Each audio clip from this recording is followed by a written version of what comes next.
শোল মাছের লাল ঝোল কিভাবে রান্নলাম তাহলে আসুন দেখে নিন। আমি প্রথম থেকে শেষ পর্যন্ত দেখানোর চেষ্টা করব। এই যে শোল মাছগুলো জীবিত অবস্থায় কিভাবে কাটছি। মাছ যখন জীবিত থাকে তখন কাটতে গেলে খুবই কিন্তু অসুবিধা হয়, তাই অনেক কষ্ট করে আস্তে আস্তে কেটে নিতে হয়।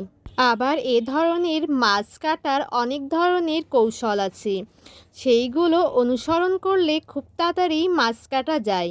দোলার বাঙালিয়ান রান্নাঘরে আপনাদেরকে স্বাগতম।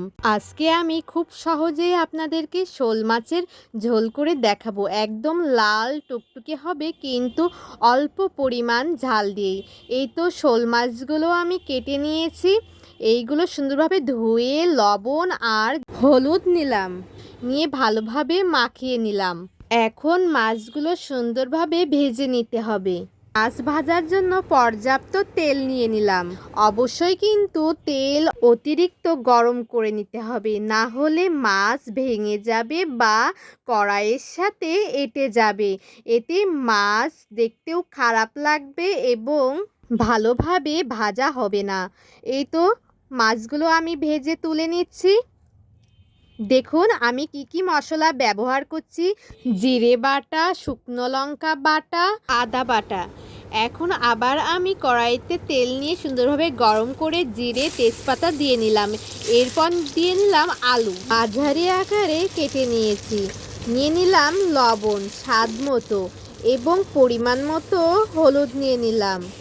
সুন্দরভাবে কষিয়ে নেব, তার জন্য নিয়ে নিলাম জিরে বাটা আর শুকনা লঙ্কা বাটা এবং আদা বাটা।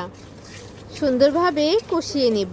অবশ্যই কিন্তু কষানোটা ভালো হওয়া লাগবে এবং আমি স্বাদ আরও একটু বাড়ানোর জন্য কাঁচা লঙ্কা নিয়ে নিলাম। দেখুন কত সুন্দর হয়েছে কষানোটা। 10 মিনিট মতো কষানোর পরে পরিমাণ জল নিয়ে নিলাম। এখন 15 মিনিটের মতন টকবক করে ফুটিয়ে নিচ্ছি। 15 মিনিট পর আবার ফেরত এসে আমি মাছের মাথাগুলো দিয়ে নিচ্ছি।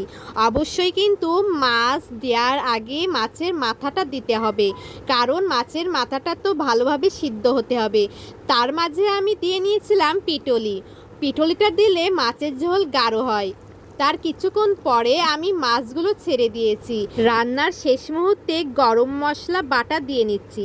হয়ে গেল মাছের লাল টুকটুকে ঝোল। কেমন হয়েছে অবশ্যই কিন্তু জানাবেন এবং বাসায় করে খেয়ে দেখবেন। টাটা।